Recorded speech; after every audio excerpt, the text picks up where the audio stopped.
booked. All right, boys and girls, welcome to the halftime show. Just booked my ticket and hotel to Atlanta for the SEC Championship. This halftime report is brought to you by BetUS. Good to see it.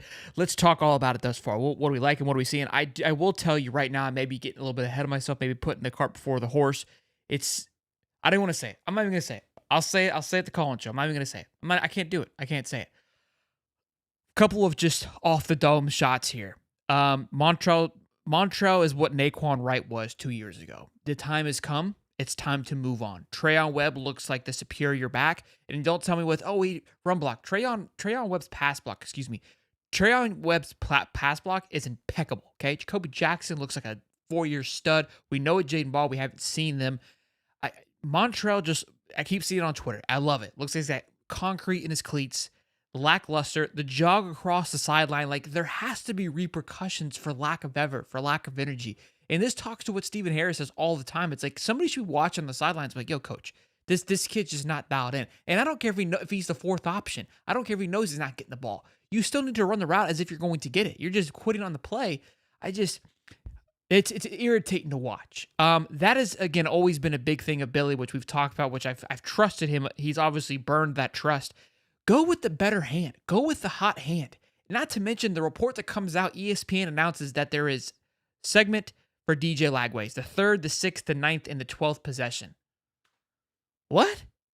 We're just going to let the opposing team know, like, hey, he's coming out on this drive? Like, your advantage is the fact that you have a second quarterback that you can throw in there and, hey, they can affect a football game. He just drove down the field from his own 5, by the way, his own 12. Go back and watch that drive there from his own 12-yard line, DJ Lagway. The play calling was atrocious. 3rd and 8, we call it QB run, which DJ Lagway busts through and gets it. And then the playbook all of a sudden opens up. But the first two before that was like basically made DJ dead to rights. We're just going to sail it in at 21-7. Thankfully, DJ does DJ things and drives it down the football field, puts it up for 28. Our defense, holy crap, dude. You got to be kidding me. Let's take a look at the yards real quick, though. 311 yards for total yards for Florida. This looks like a full game already in the first half. This is Mississippi State. I almost feel like Samford was like, when we talk about this game, it's like, well, it's Mississippi State. It's like, well, it's just Samford. Like, that's how bad Mississippi State is. I would love to be ecstatic and erratic about what we're doing thus far, and I am offensively. I love the tempo. I love the rhythm. But defensively, we're getting absolutely bullied in the trenches. It is disgusting to watch.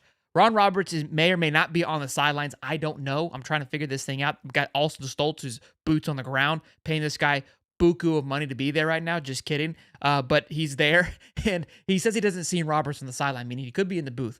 Well, Ron, if you're on the sideline or in the booth, just exit stage left, okay? I'm done seeing your play calling. And honestly, it's probably not even play calling. They're literally just running the ball up the middle, and our guys can't stop them. I can't fathom what's happening on defense. It's very irritating in that sense. Offensively, though, I mean, nothing but compliments on just the tempo, the rhythm that seems to be going. But again, Montrell, like, the guy is not giving you what you want. Go with the hot hand. There has to be accountability. There needs to be discipline. So it's like, look, you're not running full speed. You're not running with an attitude. You look pissed off. You fumbled it, which I understand he doesn't fumble often, but that's just the name of the game. When a pro fumbles the ball, they sit him down for 3 or 4 possessions. Make him think about it. That's a pro. They never fumble the ball. But the reason why they don't fumble it, because they know if I do fumble it, regardless of how little I do fumble, I'm not going back in. And I understand, well, you want to get the guy back on the horse. This is Montrell Johnson. He's been riding the horse for quite some time, okay? 400 strong. Couple super chats here really quick. Let's read those really fast. Anthony Morrison, $5 says, I don't like that Billy is too loyal to his players. All of our running backs are better runners of the ball than Johnson. Webb and Jackson, 1 and 2. I mean, it's... If 90,000 people could look and see what we're seeing, it's inevitable to me, right? That's the part that I don't understand. And look, as much as I've defended Billy, the guy is completely just lost in believing and giving his guys opportunities. Now, some could argue, well, he's stuck with Mertz and that's paying off now. Mertz looks phenomenal today, and I got to give you credit when credit's due. And I talked about that too. I said I don't mind Mertz. There was concern after week 1, but DJ still looks really good today. He looks fantastic. I think that the back and forth is good. I like that he has scheduled appearances. Just don't tell the world what they are. You know what I mean? That's my problem. I hate it. But look, going back to him sticking with his guys, Rob Sale should be fired. Like, if you're Billy Napier and there's any hope of like trying to preserve your job, even though we kind of see the writing on the wall, it's like, look, dude, you're crushing this O line. I'm gonna give it to DeCoster. And Ron, you're not doing any better than what Armstrong was last year. And you got brought in to be a co-executive head coach, babysitter, mom and pop store runner, Uber driver. You know what I mean? Like the guy has the longest name in history. I don't even know. $5 from Jonah Goria. State might be the worst team in the country. Montreal looks hurt and slow. He does look hurt. And I'm telling you, boys, they look bad. They look so bad. They lost their entire team. This is essentially, what, in a weird way, what Florida could look like, depending on what happens with the coaching situation. Yeah, I don't know. And I'm not quite sure about it. Nobody hates. Here's when I get frustrated. This is what really irritates me. It's like, guys, I love these guys and these players in this team more than anybody could ever imagine, okay? I love my son, but if my son goes out there and looks like complete dog water on the football field, like, yo, kid, this isn't your calling. It's time to move on. That's me loving you. You do not look the part. You're getting beat by the guys behind you. And if I care, I love and care about you, so I'm like, I'm not going to just keep putting you out there because you feel like you've earned something to do that. Like, it's not hate when you're being held accountable for your poor actions. I think that's why I get frustrated with this like the fan base gets hit with toxicity of like, oh, we're just haters on everybody. This team will ride with you and die with you and go all in with you, but we need to see that you care and you love this game just as much as the rest of us. Okay? Mertz earned all of our love when he threw his collarbone. Now he lost a little bit on, game 1 against Miami, but we're very quickly persuaded to go back in. Nobody's hating on him. Simply watch the game. If you're watching what I'm watching, you should be irritated too. And this is week 3 into it. Obviously, again, he may not be 100% healthy, which could be a factor, which is even more reason not to play him. But when the other two backs come in, Jacoby and Trayon Webb, there is an explosiveness to the offense. And again, I don't want to hear, well, he can't run pass block. Go watch the film from last week. Trayon Webb was obliterating cats. I almost thought about putting him on the line. That's how good he looked. Okay? Let's look at player stats. I think DJ's perfect right now, boys. 4 for 4 for 49 yards, and Mertz is 15 for 16 for 147. So again, we're playing another team that's going to make us look extremely inflated with passing. But here, real quick, Montreal 8 carries for 4.9 average at a carry. Trayon Webb 3 carries, averaging 7 yards a carry, and Jacoby Jackson averaging 6.5 on just 2 carries. Okay, I mean there's a 3 to 2.5 yard difference between the two backs that have significantly less carries. Just saying. How about that catch by Badger, though? The little dot by DJ in the corner there. Phenomenal throw. Apparently, Cam Jackson just doesn't play football anymore because Big Dez is the guy. I don't know what's going on with that either. And that's not being a hater, just simply addressing, just looking at it. Who's yelling at the Lynx? Wait, what did he say? He's got everybody riled up. What did he say? 2-loss season, I call it now. I mean, he's spot on. I wouldn't be surprised if the boys go 10-2 after today. I'm telling you, Florida's going to go on a run like you've never seen. We're going to go on a run, boys. Yeah, the D-line, man, it's so disgusting.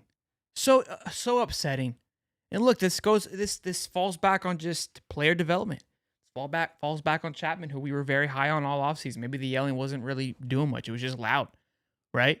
I'm very disgusted with that with the D line. Look, Kelby Collins looked much better today. Cameron James, Gums, but again, just the center of it, Banks and Big Dez. There just seems to be just a lackluster of just kind of going through the motions. Pup Howard, man, fun to watch, really fun to watch, really good player. Jason Marshall's doing some great things. He looks fantastic. Devin Moore doesn't look like he wants to be out there either. Those things frustrate me.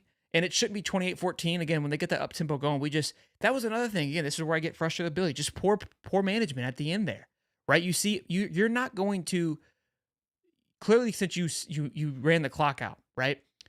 You see that they're trying this up-tempo thing. They ran down the field and scored on you. I understood why you saved the timeouts to 4. Like, look, there's still a lot of time left. We need to adjust. But they're driving down with 1:20 left. Call a timeout. Reset. You're trying to rotate defense, and as soon as they got a defense that they liked, they just kept hurrying up, and they were just marching down the field. Billy, call a effing timeout, bro. You know what I mean? Call a timeout for the love of sweet baby Jesus. Please, for all of us. Help me. Help me help you. Boys and Girls, this show is brought to you by BetUS. And when you use the code BetUS or YouTube150 at BetUS.com, you get back 150% on your first 2 deposits, up to $2,000, and 125% on your third deposit, again, up to $2,000. The spread on this was 6 headed into the game. I took them, feeling pretty confident in our pick'ems on Wednesday. So far, so good if you guys took that bet. That was a sketchy one, I know. Nobody felt confident about it, but I got to stick with the boys. No matter my frustration, I got to stick with the boys. Yeah, our defense plays in slow motion. I miss the electricity on defense that we used to have, just flying around, just busting heads. And look, you could argue it's like, well, the Tri-Cross Bridges busts heads and gets hit with a butt targeting. So, I don't know. I think Gates out, Matthew. Gates was out. As of Wednesday, he was out. So I agree. I like Aaron Gates a lot, but he was out. He's not. He's injured. Also, too, let me know when it comes back on the game, please. I don't have it up on my TV. I think that this Wi-Fi on my TV messes up the live stream, so I don't have it on. But yeah, they sponsored the show, Zach. So I mean, that's how that works. I have to read it. It's part of our contract. So yes, that's how sponsorships work. That's what we talk. I don't just talk about it because I'm bored, big guy.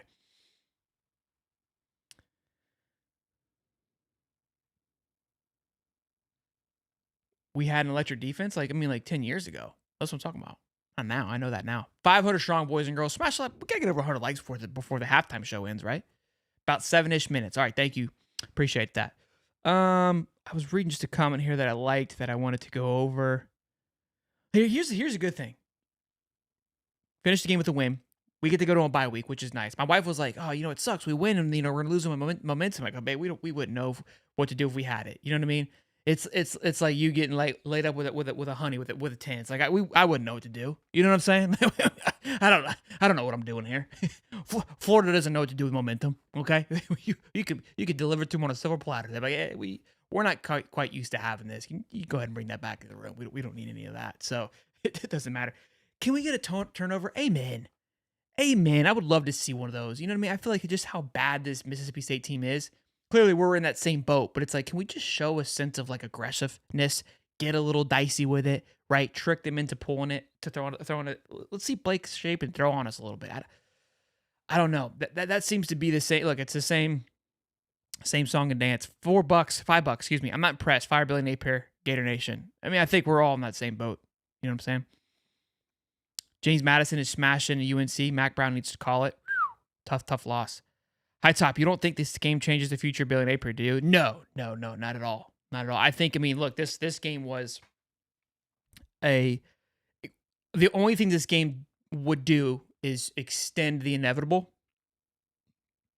And I don't even think it's really extending because I think the understanding is like, hey, you got to go into Mississippi State and win. If you don't, like this is worse than we thought, like even more so than we thought. And so I think the plan's always going to be that UCF game. That UCF game is going to be the interesting one after the bye. I think that's going to be the tale of where things go because he goes in there and loses at home again, third time this year. Then that could be the ending of all of this. And if he loses, if he somehow blows this lead after kind of blowing that little touchdown there, the things could get dicey. But I don't think this extends anything.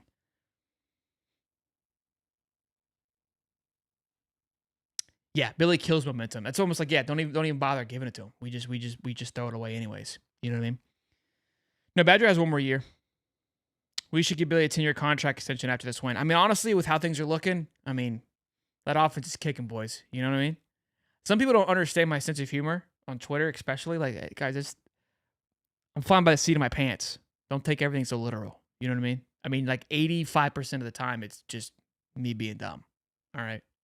Probably 95% of the time. It is what it is.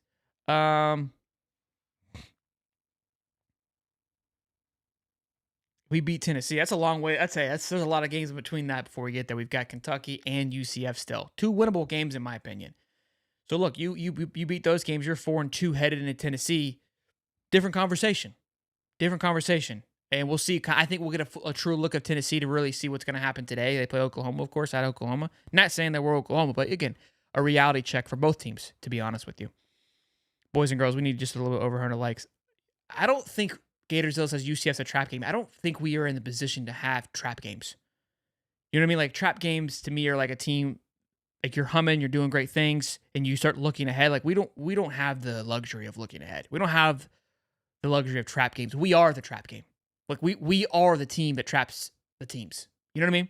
Like we're the game that people circle like, hey, that's a trap game.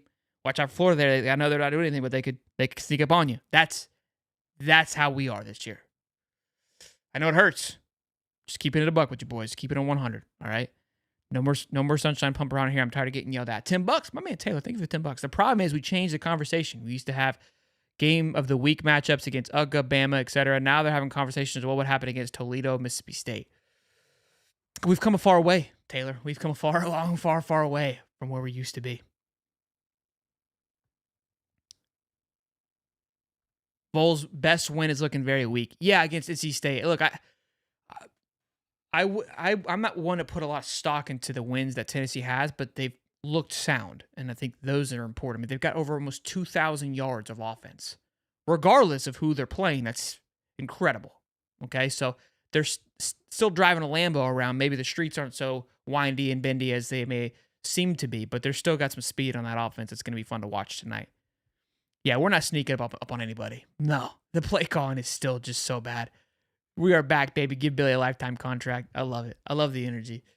The problem is, like, I think we've kind of like this show and the fans and ourselves that we have this very sick sense of humor, which I enjoy tremendously, right? But not everybody's on board with our sick humor yet, and so sometimes it gets thrown into like the Twitter timeline of like the normal people and the rest of us, and that's where I usually kind of butt heads sometimes at times. Call me old fashioned. What's up, big dog? My man's got a big show come up next Friday. Big bourbon haul from my bourbon lovers on the show. Game's back on. All right, boys. Hope you guys enjoyed the halftime show. Be sure to check back in for the call-in show, which is later on today. After the game, it'll be a call-in show. We'll get to talk about our feelings and react to everything how we always do. So if you guys want to check that out, be sure to come by. If you're brand new, enjoy this little halftime show, subscribe. Drop a like button. This show is brought to you by BetUS, Zach. Thank you, boys.